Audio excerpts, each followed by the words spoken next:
शिव पुराण की रुद्र संहिता के छठे अध्याय में ब्रह्मांड की उत्पत्ति की एक बेहद शानदार और चित्रात्मक कथा मिलती है।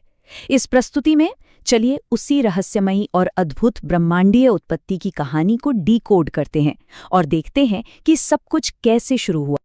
अब सबसे पहला सवाल यही उठता है कि समय, प्रकाश और इस पूरे ब्रह्मांड के अस्तित्व में आने से पहले आखिर क्या था। चलिए बिल्कुल शुरुआत में चलते हैं, एक ऐसी अवस्था जहां कुछ भी नहीं था।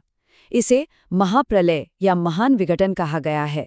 ये पूर्ण शून्यता की एक भयावह लेकिन अपने आप में एक बेहद खूबसूरत अवस्था थी।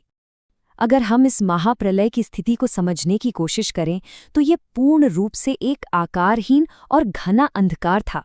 कोई सूरज नहीं, कोई चांद नहीं, न दिन न रात और न ही कोई पंचतत्व। न तो कोई आवाज थी और न ही कोई स्पर्श।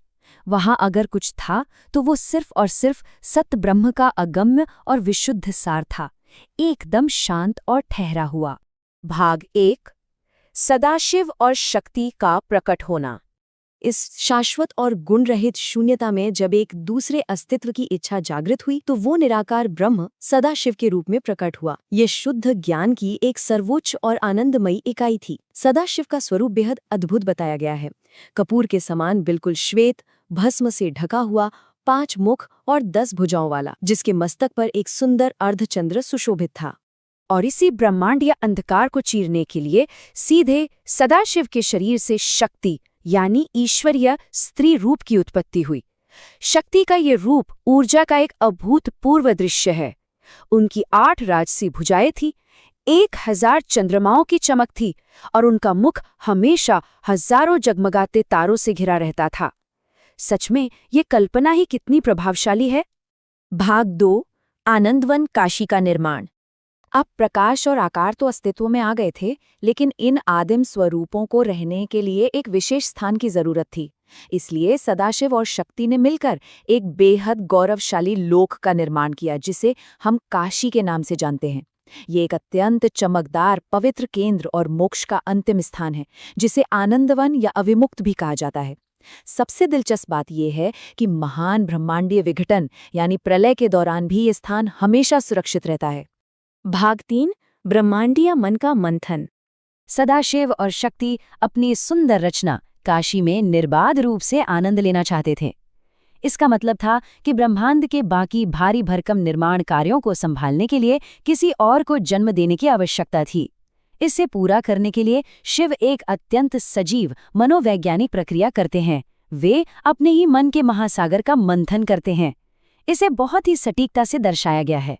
मन के विचार लहरें बन गए, सत्व या पवित्रता एक अनमोल रत्न बना, रजस या जुनून मूंगे के रूप में उभरा और तमस या अंधकार ने एक मगरमच्छ का रूप ले लिया।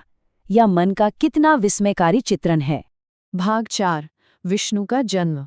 मन के उस गहन मंथन से एक रसदार मानसिक अमृत निकला, जिसने सृजन की एक बेहद तेज और जादुई प्रक्रिया शुरू कर दी।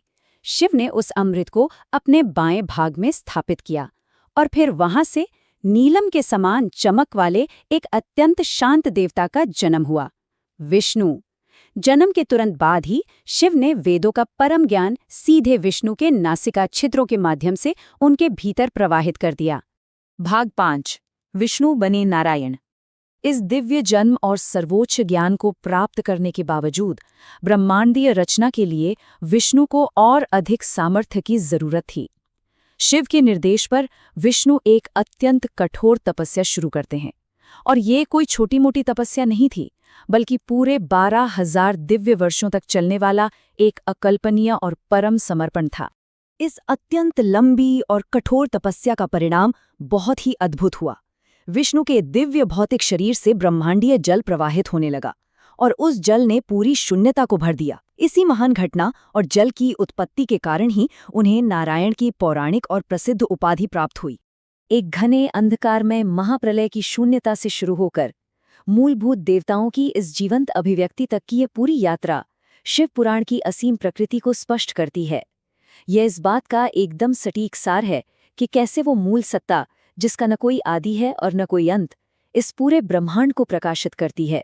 तो ये सब सोचने के लिए एक बहुत ही गहरा सवाल छोड़ जाता है।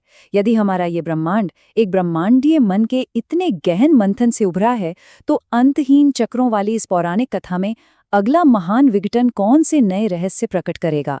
कौन सी विस्मयाकारी कहानी आगे खुलने वाली है? ये सच में एक ऐसा रहस्य है जो हमेशा हमारी उत्सुकता को बनाए रखता है।